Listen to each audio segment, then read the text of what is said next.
Esses anos em que conhecemos a Senhora Rosa, que correspondeu mais ou menos aos anos 60, não é? Princípio dos anos 60, era um tempo em que nós estávamos muito interessados, a minha geração estava muito interessada na descoberta do Portugal verdadeiro, não é? Porque nós tínhamos o Portugal do António Ferro, não é? Que era totalmente cenografado e inventado por ele.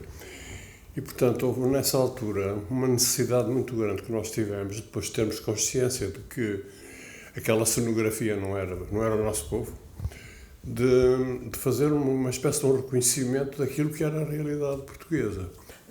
Foi o interesse de descobrir uma realidade que estava escamoteada, ou pelo menos que estava muito adulterada por uma fachada do regime que todos nós combatíamos, de uma maneira mais intensa ou menos intensa.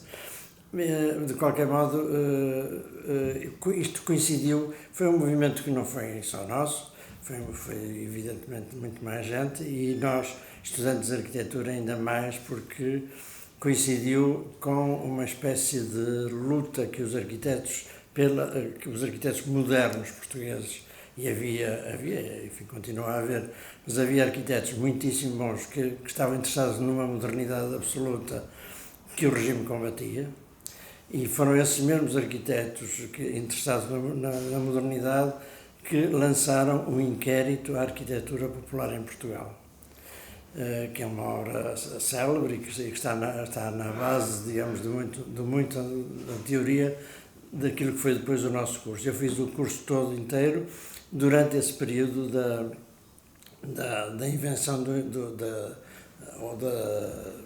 da feitura do inquérito à arquitetura popular em Portugal.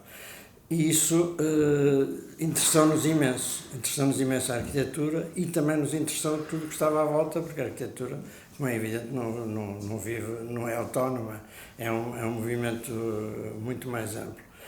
Portanto, essa procura de uma realidade e esse interesse pela realidade levou-nos quase que naturalmente a prestarmos atenção a coisas que se calhar os meus pais ou os meus avós não davam grande importância, ou davam pouca, pelo menos. Com isso tudo e com algumas relações casuais, como o Alexandre já citou, nós éramos colegas e amigos do pintor António Quadros, que foi, talvez, pelo menos em relação a nós, dos primeiros que se interessou pela Olaria de Barcelos. Começamos a ir ao sítio, a ir às feiras, ver o que havia, e naturalmente começamos a colecionar. Eu não sou um colecionador compulsivo como o Alexandre é, mas tenho muitíssimo menos coisas, e tenho talvez um interesse menos científico ou menos erudito do que aquilo que o Alexandre tem pelas peças. Eu tenho que confessar que me interesso muito por elas, muito mais pela forma, pelo valor estético que representam para mim. Sei muito menos do que ele sabe sobre a Olaria de Barcelos, mas de qualquer maneira gostava muito das peças e fui colecionando.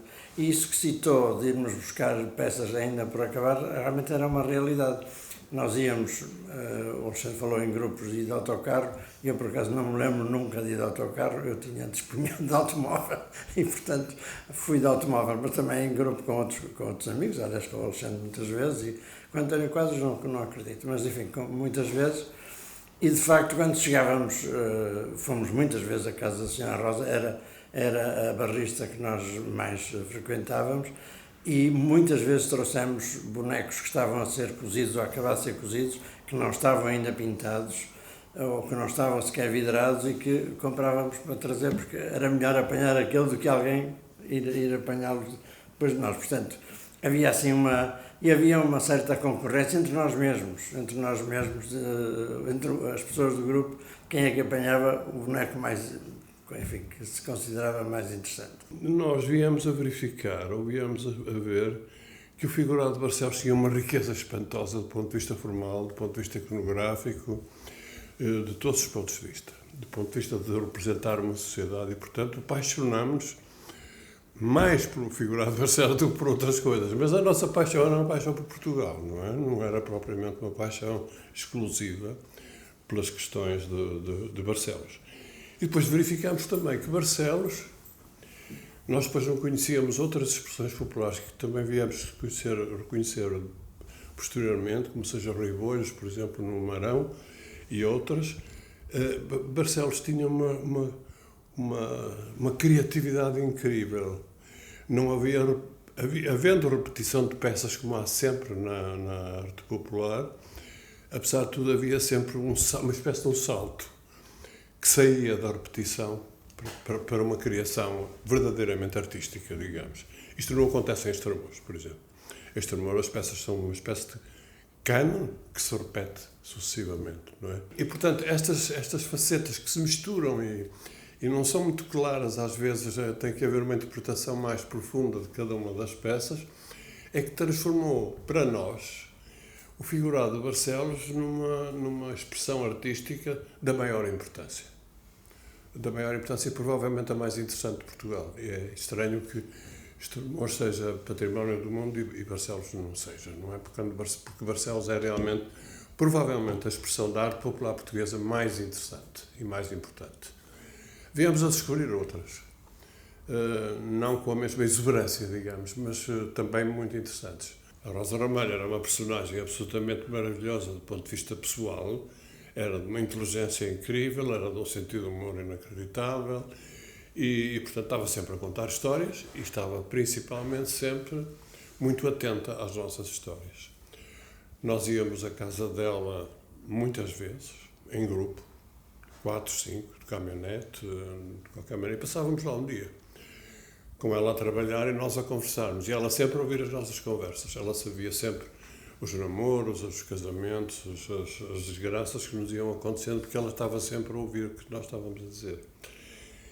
E depois ela era uma pessoa que frequentava várias feiras, não é? A feira de Matosinhos, a feira das Fontainhas, ia a Lisboa, a Cascais, onde teve a oportunidade de conhecer o nosso Presidente da República, Américo Tomás, não é?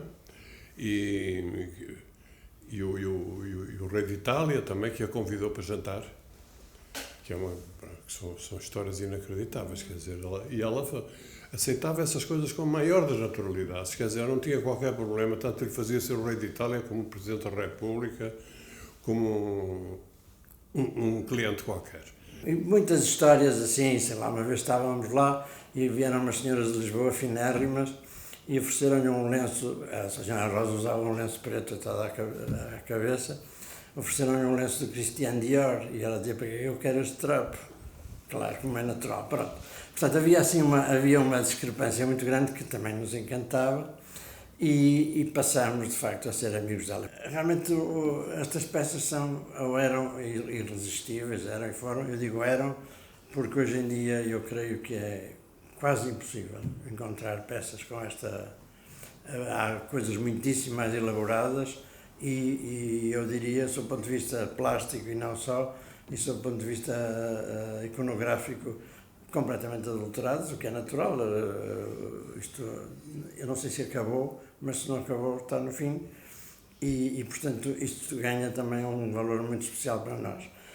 As peças estavam ou estão até agora em nossas casas, já estiveram em várias exposições, diga-se de passagem, não todas, mas muitas delas, mas apesar de tudo pareceu-nos, ao Alexandre mais até do que a mim, porque o Alexandre tem muitíssimas peças, tem muitas mais peças do que eu, não tinha já onde eles estavam todas amontoadas umas em cima das outras, pareceu-nos que era mais que justo abrir isto ao usufruto de outras pessoas, porque realmente é uma expressão artística que eu creio que está no fim e por isso mesmo ganha um valor especial.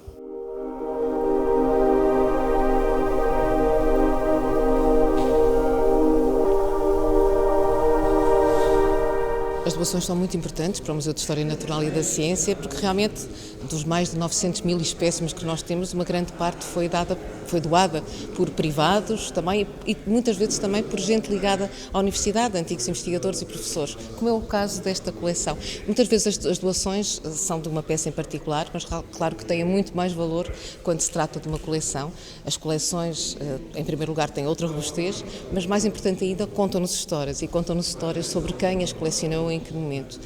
E realmente nós não podemos esquecer a relação que existe entre esta doação e a doação que foi feita ainda há pouco tempo à Fundação Marques da Silva do acervo de arquitetura dos professores Alexandre Alves Costa e Sérgio Fernandes, porque foram feitas no mesmo contexto, na vontade de conhecer aquilo que é português e em conhecer também, neste caso, a arte popular portuguesa.